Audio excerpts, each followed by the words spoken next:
जिसमें हमने परफॉर्म करना है कि नंबर आपके पास एक एरे में दिए हैं, उन नंबर्स को आपने असेंडिंग ऑर्डर में डिफाइन करना है।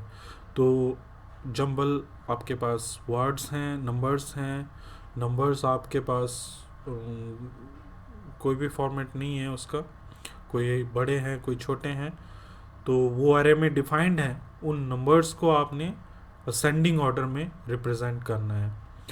तो असेंडिंग ऑर्डर में रिप्रेजेंट करने के लिए सबसे पहले आपको पता होना चाहिए कि जो नंबर है आपका सबसे छोटा टॉप पोजीशन पे आना चाहिए और सबसे बड़ा नंबर जो है वो लास्ट पोजीशन पे आना चाहिए। तो यहाँ पे आप दो लूप डिफाइन करोगे, एक इनर लूप होगा, एक आउटर लूप होगा। उन दोनों को आप पाँच से इनिशियलाइज करोगे। पहले आप इनर लूप में फाइंड आउट करोगे कि कौन सा नंबर सबसे छोटा है, उसको सभी के साथ कंपेयर करके उसको टॉप पोजीशन पे लेके आओगे। फिर नेक्स्ट नंबर को हम कंसिडर करेंगे 5 नंबर्स में से, और ये लूप आपका कंटिन्यू चलता रहेगा। तो दोस्तों इसको हम देख लेते हैं किस तरह से ये लॉजिक परफॉर्म होगा। तो लॉजिक ये है कि सबसे पहले हम हायर जो सी रजिस्टर है उसमें हम 05 एक काउंटर डिफाइन कर लेते हैं। CL लोअर काउंटर जो है आपका CL लोअर बाइट जो है उसमें आप 05 का दूसरा काउंटर डिफाइन कर लोगे। सोर्स इंडेक्स को आप इफेक्टिव एड्रेस से लोड करोगे 1 2 3 4 से। इसको आपने 1 2 3 4 से लोड कर लिया। उसके बाद SI के कंटेंट को आप अक्यूमुलेटर में प्लेस करोगे। SI के कंटेंट जैसे 1 2 3 4 मेमोरी लोकेशन पे फर्स्ट कंटेंट है आपके पास 01, तो ये आपका 1 2 3 4 लोकेशन पे 01 कंटेंट आपका अक्यूमुलेटर में आ गया, यहाँ पे ये 01 बन गया। और जो नेक्स्ट जो लोकेशन है SI+1 लोकेशन क्या होगी? SI+1 आपके पास क्या होगी location? Next 1 2 3 5 next SI location होगी 1 2 3 5। तो 1 2 3 5 पे नेक्स्ट वैल्यू क्या है? 03 वैल्यू आपके पास किस पे आएगी? BL रजिस्टर में 03 वैल्यू आएगी। अब कंपेयर करना है आपने AL और BL को।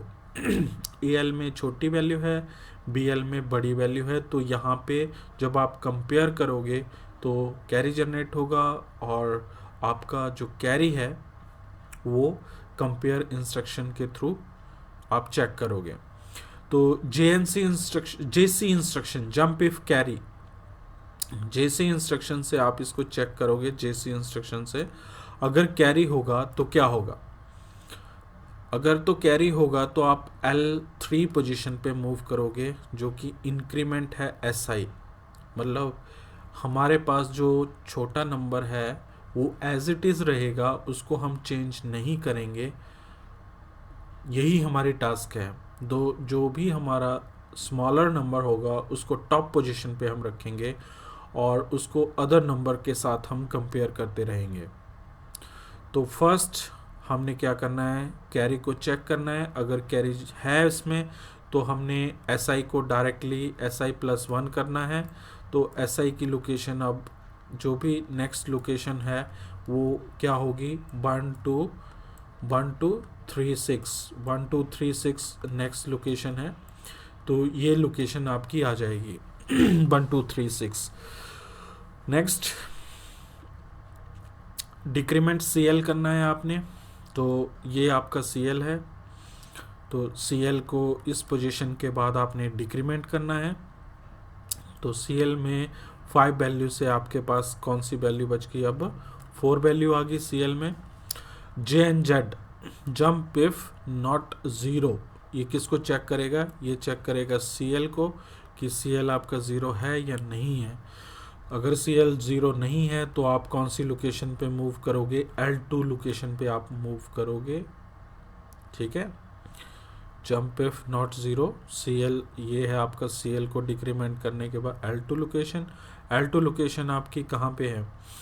SI से आपने मूव करना है अक्यूमुलेटर में वैल्यू। तो 1236 लोकेशन कहाँ पे है?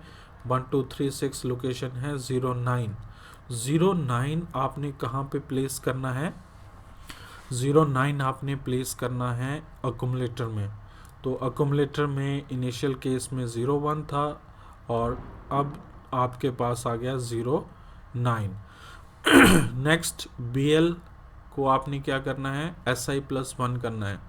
तो SI आपके पास है 1236। तो SI की लोकेशन क्या हो जाएगी? अब SI+1 जब करोगे तो क्या हो गई? 1237 लोकेशन।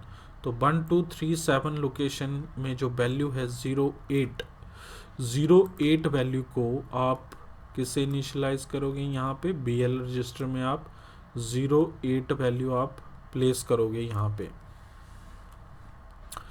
तो आपकी जो नेक्स्ट वैल्यू है वो BL में इनिशियलाइज होगी। अब कंपेयर करोगे AL और BL को।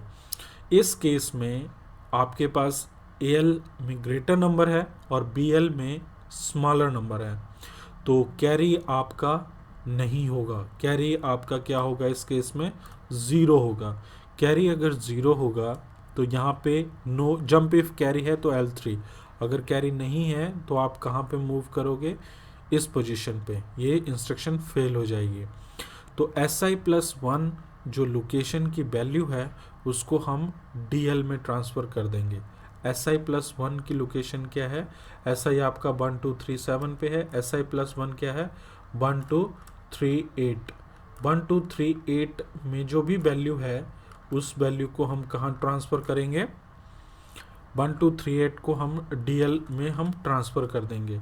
तो जो DL रजिस्टर है आपका, DL रजिस्टर आपका लोड हो जाएगा 04 वैल्यू से, क्योंकि ये वैल्यू 1238 आपका कहाँ पॉइंट कर रही है? इस लोकेशन में। तो इस लोकेशन की वैल्यू आप कहाँ स्टोर कर रहे हो? DL 04 में।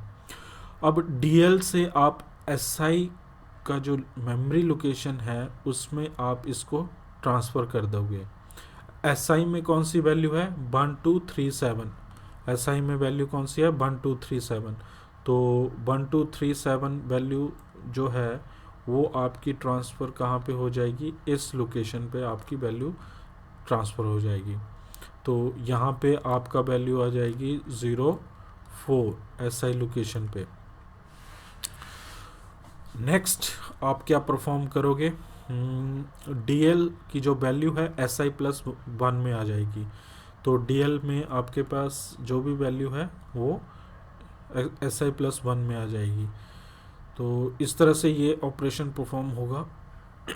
तो दोस्तों हम ये चेक कर लेते हैं ये प्रोग्राम किस तरह से रन हो रहा है।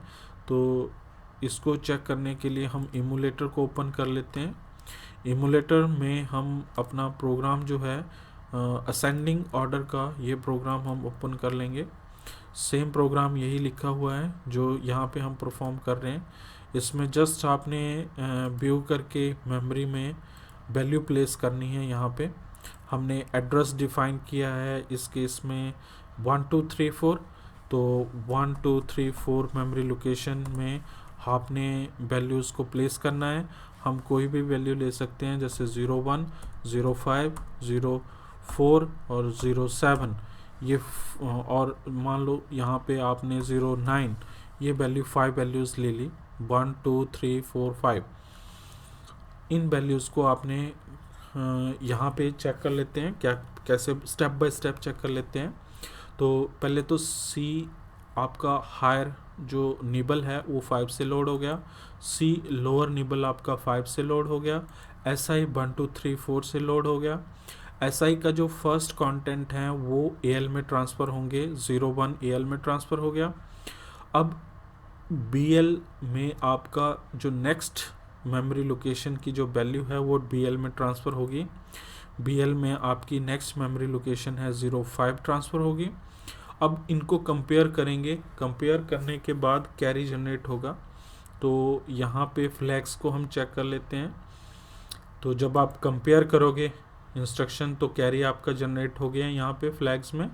तो कैरी जनरेट हो गया, तो आप क्या कर रहे हो इसमें, JC L3 jump if carry, अगर कैरी होगा तो L3 पे आप मूव करोगे। L3 में आपका क्या है, SI+1, ठीक है।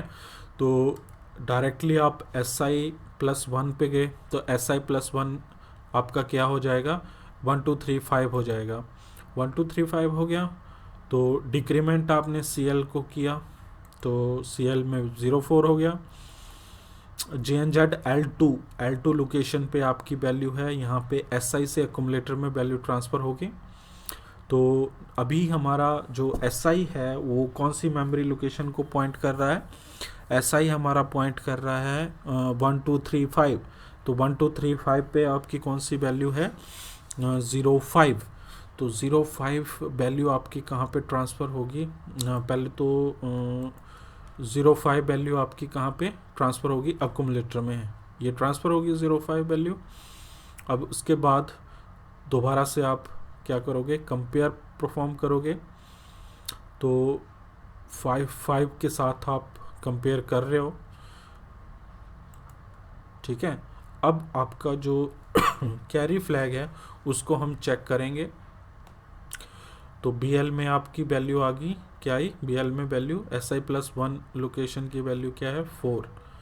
तो नेक्स्ट लोकेशन ये है, इसकी वैल्यू है 0 4 वैल्यू आपकी BL में आ गई। AL में वैल्यू आई इस मेमोरी लोकेशन की, और BL में वैल्यू आ गई ये वाली, नेक्स्ट वाली, ठीक है। अब इनको कंपेयर कर रहे हैं आप 5 और 4 को। तो यहाँ पे 5 बड़ा है 4 छोटा है, तो कैरी जनरेट नहीं होगा। तो कैरी जनरेट नहीं होगा मतलब ये 0 है। तो जैसी इंस्ट्रक्शन यूज़ की है ये फेल हो जाएगी, जंप इफ कैरी, क्योंकि यहाँ पे कैरी नहीं है। तो कैरी नहीं है तो आप क्या करोगे, SI+1 मतलब जो भी लोकेशन है SI की 1 2 3 5, तो 3 6 जो लोकेशन है उसके कंटेंट DL में ट्रांसफ़र हो जाएंगे। तो ये आपकी SI की लोकेशन की जो वैल्यू है 3 6 की, वो कंटेंट कहाँ ट्रांसफ़र हो गए, DL रजिस्टर में। आप चेक कर सकते हो DL रजिस्टर में 0 4। तो 3 6 लोकेशन कौन सी है, ये 3 4 है, ये 3 5 है, 3 6। 3 6 में कितना है, 0 4, और यही 0 4 यहाँ पे ट्रांसफ़र हो गया। अब DL के जो कंटेंट हैं वो SI में हमने प्लेस करने हैं। SI की वैल्यू हमारी चेंज नहीं हुई है, जब भी हम ब्रैकेट के अंदर लिखते हैं तो वो उसी के अंदर चेंज होती है, वैसे चेंज नहीं होती है। तो आप यहाँ पे जो भी DL में कंटेंट होंगे उनको कहाँ ट्रांसफ़र कर दोगे, SI में। तो जनरली हम एक्सचेंज कर रहे हैं यहाँ पे वैल्यूज़ को, जो SI में होगी वो DL में चली जाएगी, जो DL में होगी वो SI में चली जाएगी। तो आप चेक कर सकते हो यहाँ पे। तो DL में हमने जो भी वैल्यू डाली थी वो यहाँ पे SI के साथ इंटरचेंज होगी। तो SI आपका है 1 2 3 5, 3 5 में आपका 4 आ गया, ठीक है। और DL में आपका क्या है, DL में आपका वैल्यू क्या है, 5 इंटरचेंज होगी। जो 5 यहाँ थी वो ऊपर DL में चली गई, और नेक्स्ट फिर से हम इसको इंटरचेंज कर रहे हैं DL और DL SI+1। तो DL में है आपके पास 0 5, और SI+1 में है, SI अभी पॉइंट कर रहा है 35, मगर SI+1 कौन सा है, 30, कौन सा है, 36। तो 36 में है 0 4। 0 4 किसके साथ एक्सचेंज होगी, 0 5 के साथ। तो इस इंस्ट्रक्शन को एग्जीक्यूट कर लेते हैं। तो इस इंस्ट्रक्शन को एग्जीक्यूट करने के बाद ये 0 4 ऊपर आ गया, 0 5 नीचे आ गया। अब SI को इंक्रीमेंट करोगे आप, SI आपकी है 35, तो इंक्रीमेंट करने पे 36 होगी। डिक्रीमेंट CL करोगे, लास्ट टाइम CL आपका पास था 4, अब ये CL हो गया आपका 3। अब JNZ L2 दोबारा से आप इसी लोकेशन पे मूव करोगे, क्योंकि इंटरनल लूप आप देख रहे हो, पहले इंटरनली चेक कर रहे हो आपकी कौन सी वैल्यू बड़ी है कौन सी छोटी है। तो दोबारा से आप यहाँ पे मूव करके SI के कंटेंट फिर से AL में चले गए, 3 6।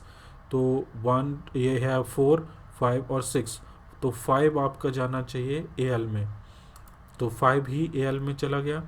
अब BL मतलब 5 जो आपका कंटेंट है एसआई का 36 प्लस 1 क्या है 37, तो 4 5 6 7 7 07 आपका बीएल में जाना चाहिए, तो बीएल में 07 चला गया। अब कंपेयर करेंगे आप 7 और 5 को, इस केस में कैरी जनरेट होगा क्योंकि अकोमुलेटर में छोटी वैल्यू है और बी रजिस्टर में बड़ी वैल्यू है। तो जब कैरी जनरेट होगा तो हम कुछ नहीं करेंगे, नो चेंज, हमारा नंबर ऑलरेडी स्मॉलर है तो हम एज इट इज़ रहने देंगे इसको।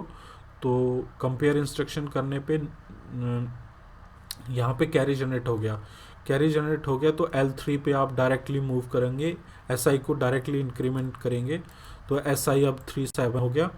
अब डिक्रीमेंट CL करेंगे, CL आपका 02 हो गया, और ये 0 नहीं है तो डायरेक्टली आप L2 पे मूव करोगे, SI के कंटेंट को फिर से AL में डालोगे। SI है 37 में है 07, तो 07 आप यहाँ पे दोबारा से ट्रांसफ़र करोगे यहाँ पे। नेक्स्ट BL में क्या होगा, नेक्स्ट मेमोरी लोकेशन है 38 के कंटेंट है 09 आप ट्रांसफ़र करोगे यहाँ पे, और फिर कंपेयर करोगे। अब 07 और 09 कंपेयर हो रहा है, तो 07 स्मॉलर है तो फिर कैरी जनरेट होगा, तो कुछ नहीं करेंगे हम, डायरेक्टली ऐसा ही को इंक्रीमेंट करके डिक्रीमेंट करेंगे काउंटर को और फिर से उसी लूप में आएंगे। तो SI को इंक्रीमेंट किया, डिक्रीमेंट काउंटर को किया, जेड लूप, फिर से दोबारा से यहाँ पे आ गए।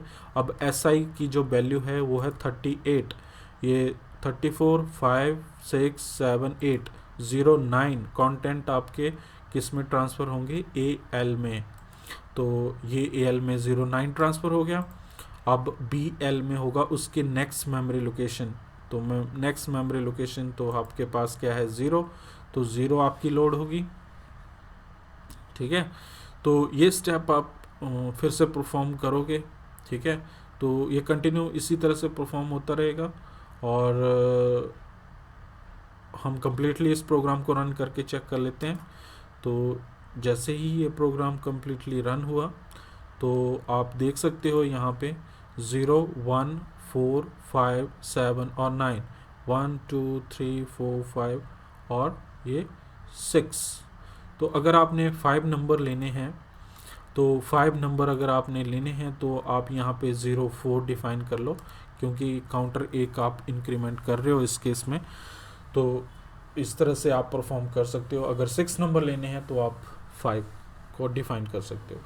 तो इस प्रोग्राम में हमने 6 नंबर लिए थे, 0 01 04 05 और 07 और 09। तो इन नंबर्स को हमने असेंडिंग ऑर्डर में अरेंज कर लिया, जैसे कि आप देख सकते हो यहाँ पे ये सभी नंबर अरेंज हो चुके हैं।